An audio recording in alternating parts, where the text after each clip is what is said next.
Welcome to the Power of ERDC podcast. I'm your host, Shelley Tingle with the U.S. Army Engineer Research and Development Center.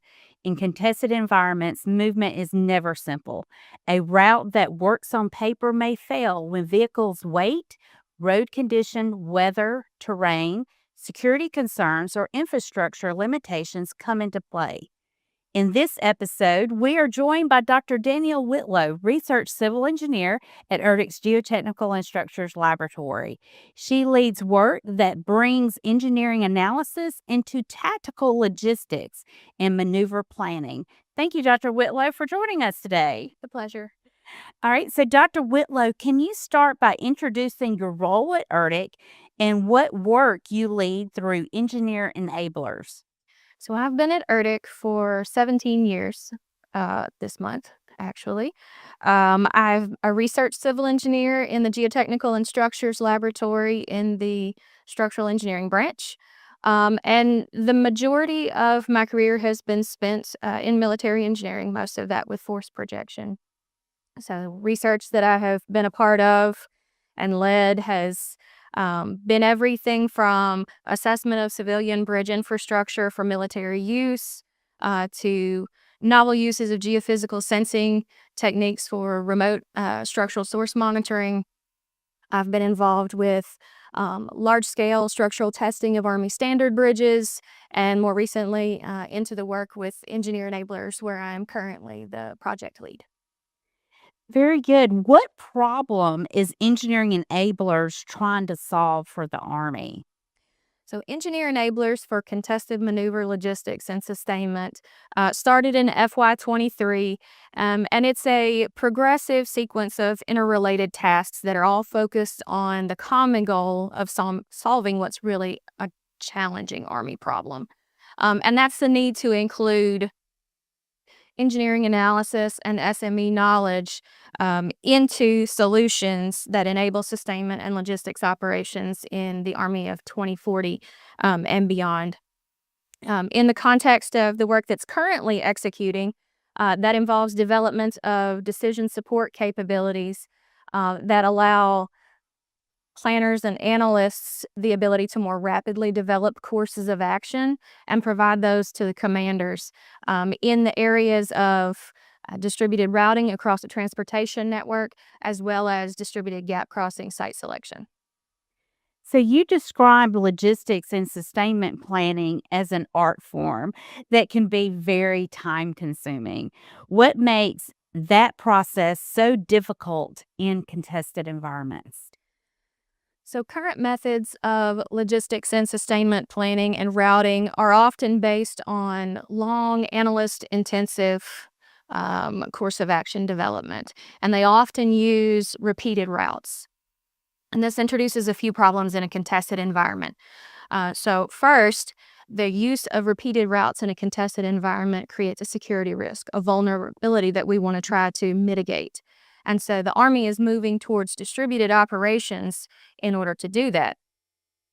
However, distributed operations means more routes that have to be analyzed by planners. And so we have to help develop tools that will enable a more rapid turnaround for that. If we're going to analyze multiple routes for the distributed routing, across multiple transportation modes, how can we enable those people to have tools that will make that go faster?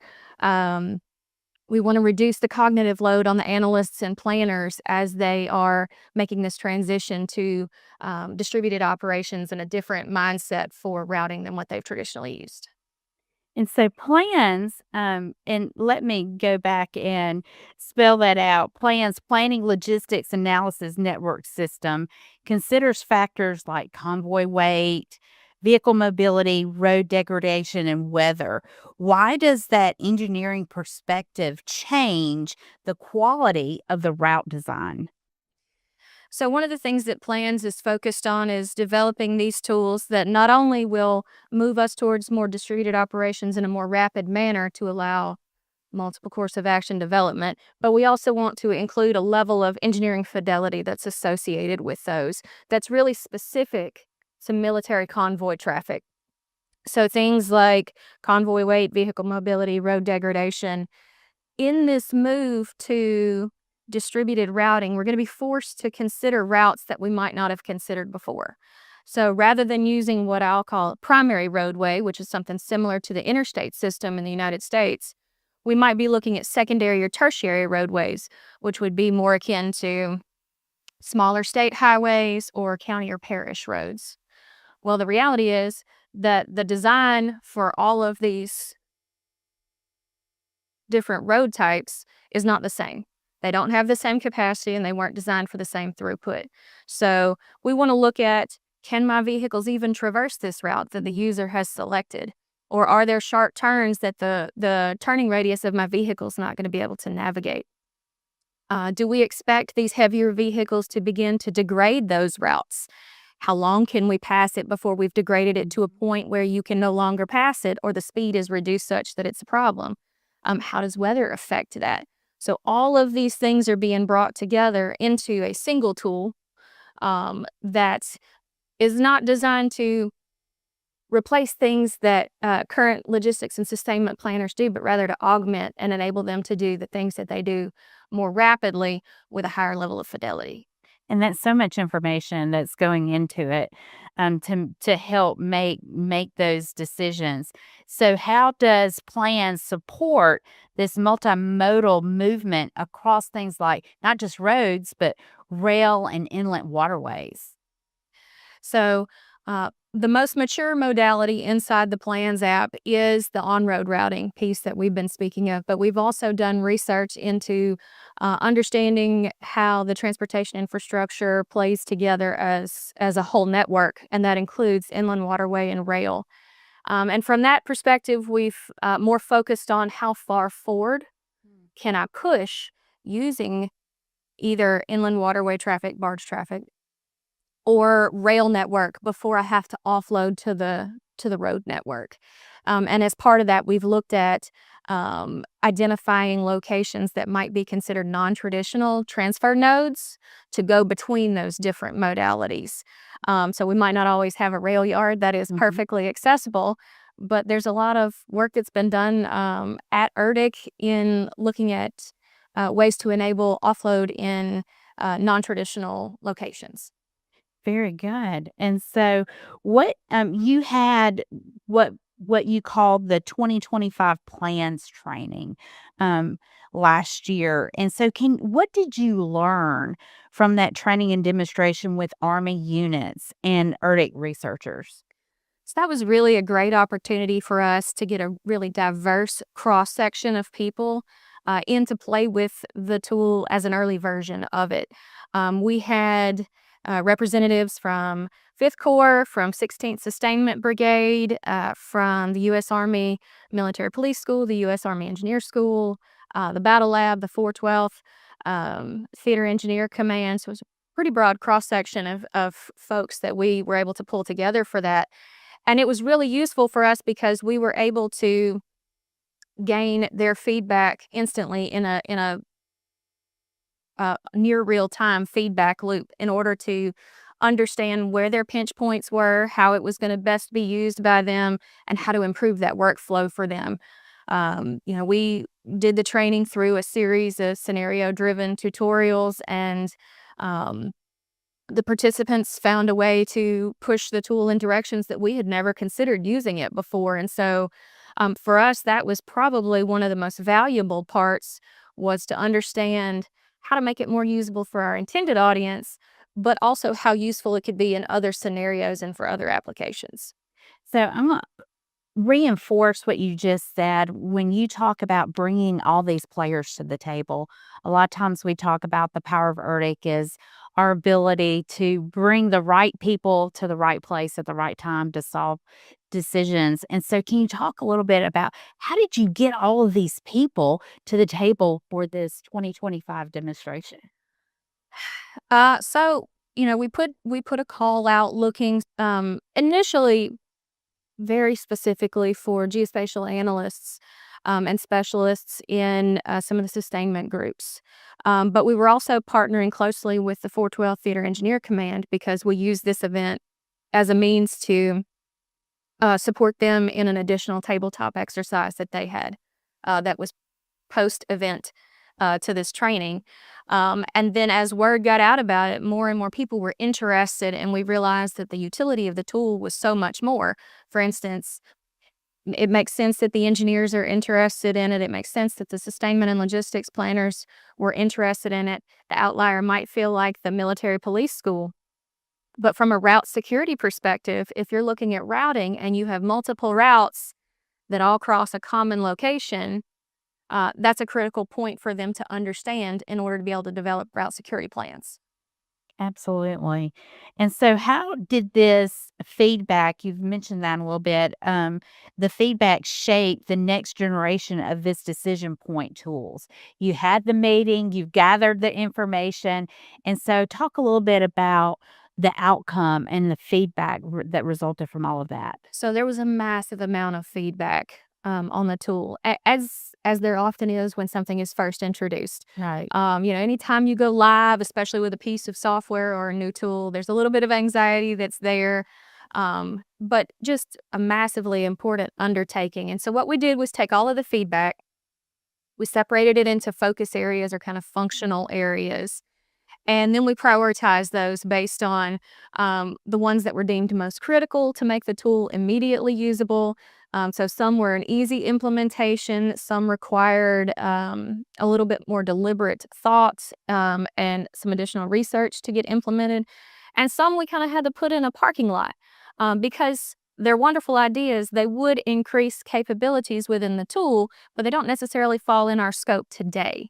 Right. And so we wanted to capture as much of that feedback as possible in the final tool while holding on to these good ideas for future efforts and future research. And our goal is to have kind of a final, so this is the last year for plans, and we want to have a final event and bring back some of those same participants so that they can actually see the feedback that they provided for us implemented in this tool. That's amazing. And so I'm going to move on to another tool that you have. It is the Worldwide Gap Analysis Program, or WGAP. How does it build on the routing work from plans? How are they similar and how does it build upon one another? So WGAP is another task under the Engineer Enablers project, and it is focused on the development of decision support capabilities that will enable more rapid site selection for distributed gap crossing. So gap crossing operations are a massive undertaking. There's a lot of moving parts and a lot of complexity that's associated with those. If we move to distributed operations, we are once again at that pinch point of we need to do more analysis, but probably with less people. How do we do that? And so we're looking at the use of existing civilian bridging and Army standard bridging, rafting operations, boarding operations, and swimming operations, all as potential crossing mechanisms. And we're bringing in a lot of SME, subject matter expert knowledge from across the ERDC in areas such as military hydrology. What are the stream flow characteristics? Are there weather events upstream in the watershed that are going to cause problems? Or times of year where this river may be impassable. Cross-country mobility considerations, soil and vegetation information. How does all of that play together to affect this? And then plans is a real driver in that for us because it's helping establish those mobility corridors by understanding how we feed from the transportation network to the cross-country mobility piece to get to these distributed sites for crossing.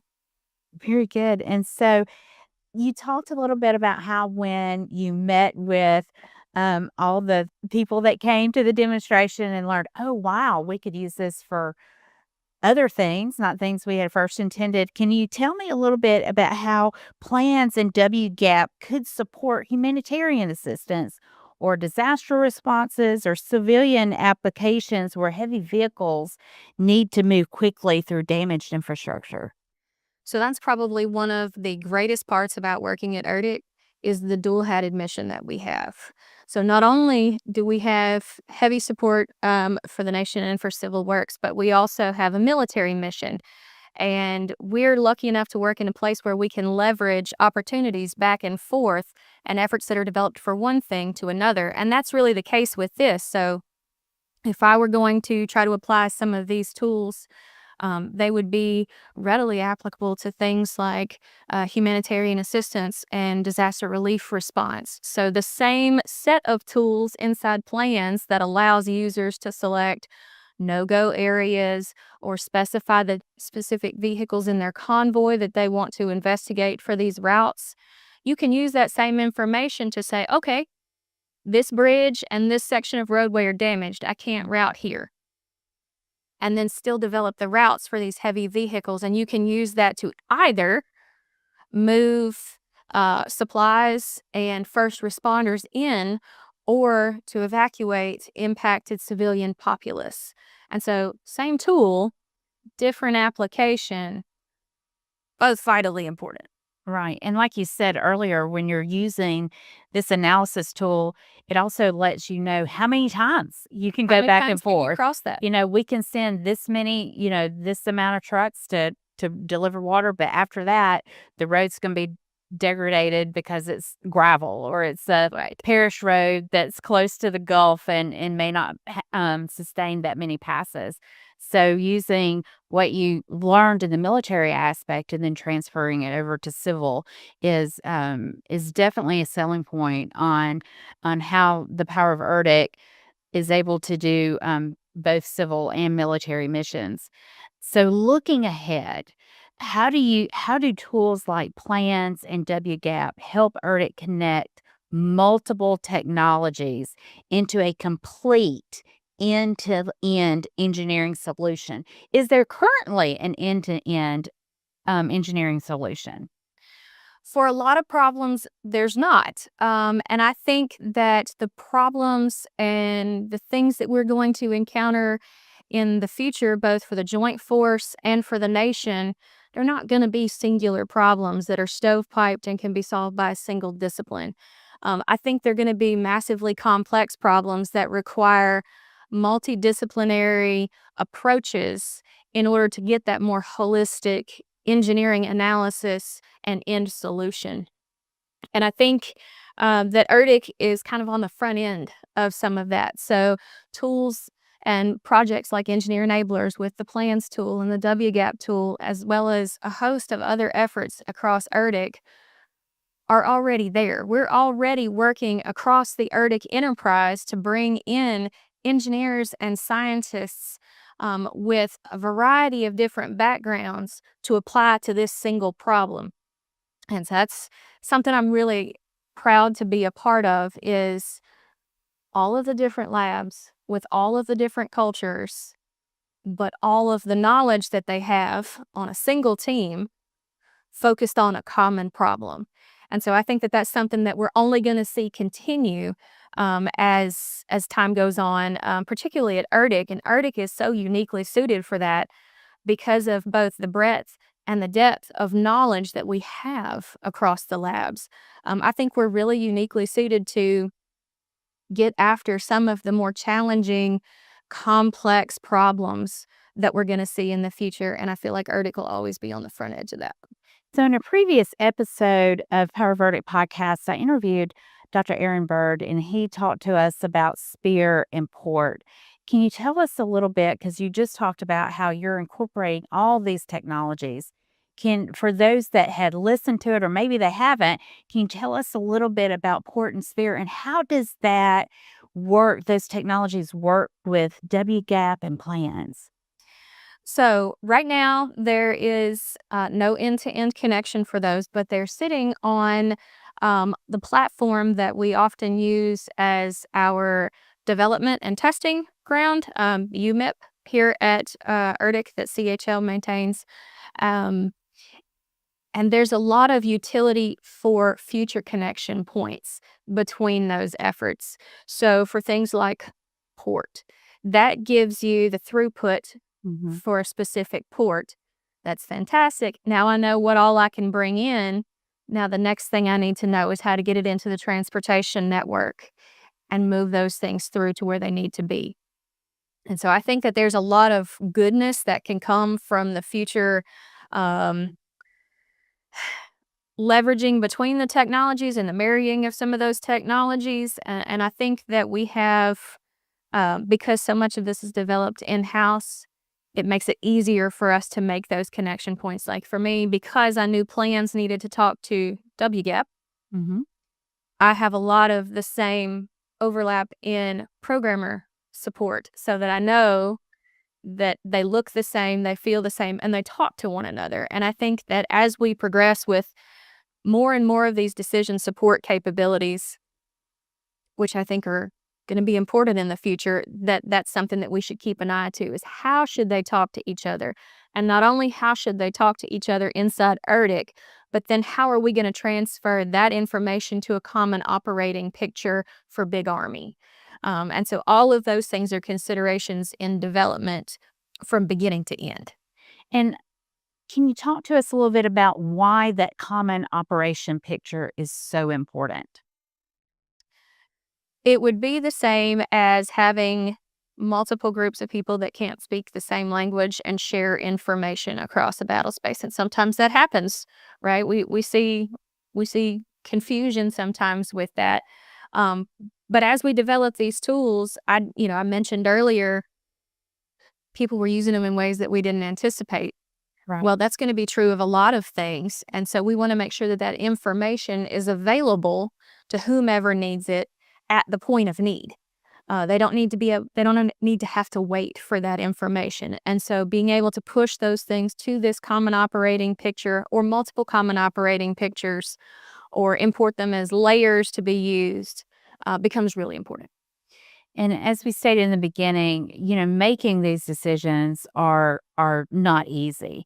And so thank you so much for coming on today and helping these planners with the logistics of moving everything all the way from ship to shore and planning things to where we are enabling the warfighter to make the best decisions possible and possibly even humanitarian support. So thank you so much for joining me today. And I want to also thank our audience. Thank you for joining. And if you have any questions you would like to pose to Dr. Whitlow, you can send those questions to erdcinfo@usace.army.mil. You can listen to previous episodes. We did mention the one with Dr. Bird with Fortin Sphere. You can see other episodes at poweroferdicpodcast.org, poweroferdicpodcast.org. And until next time, we'll see you then.